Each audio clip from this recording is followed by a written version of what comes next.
এমন সময় ঈমানদারেরা বলতেছেন ক্বালু রাব্বুনাল্লাহ। ঈমানদারদেরকে কেন এই কথাটা বলা হলো? মক্কার কাফেরদের উপর জুলুম অত্যাচার শুরু হয়ে গেল।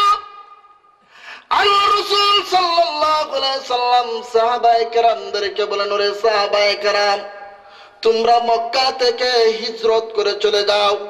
সাহাবায়ে কেরামের কেমন ঈমান বাবা, ছেলে সন্তান আত্মীয় স্বজন পরিবার পরিজন সব পরিত্যাগ করে মদিনায় চলে যান। এমন সময় সাহাবায়ে কেরাম বাড়ির দিকে তাকান না, ঘরের দিকে তাকান না, আসবাবপত্রের দিকে তাকান না। এমন কি বলা হয় সাহাবায়ে কেরামের ছেলে সন্তান পর্যন্ত মক্কায় মদিনাতে রেখে যান, মদিনায় চলে যান।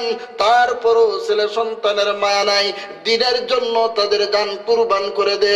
আল্লাহওয়ালা বান্দাদেরও আল্লাহর পথে যারা জীবন উৎসর্গ করে তারা বলেন ক্বালু রাব্বুনাল্লাহ, আমার রব একমাত্র হলেন আমার আল্লাহ। আরো জোরে বলেন সুবহানাল্লাহ। এই জন্য ঈমানদাররা যখন তাদের জন্য কঠিন কঠিন পরীক্ষা হয়ে যায়, ওরে বান্দা তুমি রব বলে স্বীকৃতি দিলে, নামাজের মধ্যে তুমি রব বলেছ, আর নামাজের মধ্যে রব বলে তুমি নামাজ থেকে বের হয়ে দুনিয়ার মানুষের পিছন দিকে চলে যাও। আবার যখন রব বলে তুমি স্বীকৃতি দিলায়, রব বলে স্বীকৃতি দেওয়ার পর তুমি কেমন ভাবে এমন ভাবে উচ্চারণ করে নিলায়। আল্লাহ রাব্বুল আলামিন বলেন, ওরে আমার ঈমানদারেরা, আমাকে রব বলে তুমি ডাক দিলায়।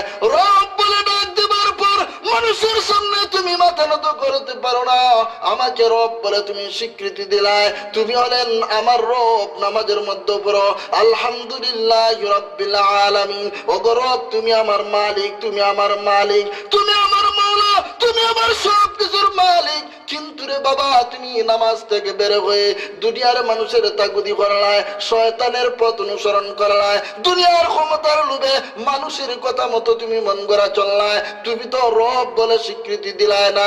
কারণ বলে আল্লাহ রাব্বুল আলামিন বলেন, আমার ঈমানদার বান্দা যারা তারা বলেন ক্বালু রাব্বুনাল্লাহ, একমাত্র তিনি হলেন আমার রব। এই রব বলে স্বীকৃতি দেওয়ার পর কেমন ভাবে কঠিন পরীক্ষা আসে। আল্লাহ রাসূল সাল্লাল্লাহু আলাইহি ওয়াসাল্লামের হযরত আবু হুরায়রা রাদিয়াল্লাহু তাআলা আনহু হাদিসটা বর্ণনা করেন। তানবীহুল গাফিলিন আল্লামা আবুল সামারকান্দি রাহমাতুল্লাহ আলাইহি বলেন, আল্লাহ রাসূলের দরবারে একজন সাহাবীকে দেখতেছেন, তিনি উফুত হয়ে শুয়ে আছেন। আল্লাহ রাসূলকে বলেন, ইয়া রাসূলুল্লাহ, পেটের মধ্যে বড় বেশি খিদা লাগছে, বেশি ভুক, বড় কষ্ট হচ্ছে। আল্লাহ রাসূল বলেন, ওরে সাহাবী, 3 দিন ধরে আমার পেটের মধ্যে কোনো খানা নাই।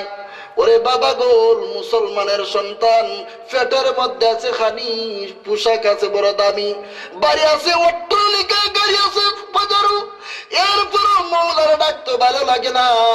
একবার যদি মওলার ডাকো, জাহান্নামের আগুন তোমার জন্য হারাম হতে পারে। কিন্তু কাল কিয়ামতের ময়দানে যখন তোমাকে জাহান্নামে দেওয়া হবে, 1000 বছর কান্নার পর আল্লাহ জবাব দেবেন, ওরে বান্দা কেন তুই ডাক দিলে? বান্দা বলবেন, ওগো মালিক, আমার পেটের মধ্যে বড় খিদা লেগেছে। আল্লাহ বলবেন, খিদা লাগে তুমি জাক্কুম ফল দিয়া দাও। এমন খাটা যুক্ত খালি দিবে, 1000 বছর পর্যন্ত তার কষ্ট হয়ে যাবে। আর একবার 1000 বছর কান্নাকাটির পর আল্লাহর দরবারে ডাক দিবেন, ওগো মালিক। আল্লাহ জবাব দিবেন, ওরে বান্দা কেন ডাক দিছস? বলবেন, আল্লাহ এত কঠিন কালি দিলায়, আর তো ভালো লাগে না গো মালিক। আল্লাহ বলবেন, নরম ঠান্ডা দেব, এমন ভাবে অবস্থা হবে। 1000 বছর কান্নার পর আল্লাহ জবাব দেবেন, ওরে বান্দা এখন যদি প্রতিটা সেকেন্ড আল্লাহরে ডাকো, আল্লাহ বলেন, ওরে বান্দা দুনিয়াতে তোর খানি দিলাম, সেকেন্ডে সেকেন্ডে তোর ডাকের আমি জবাব দেই, তুই কিভাবে আমি মওলাকে তুই ভুলে থাকো?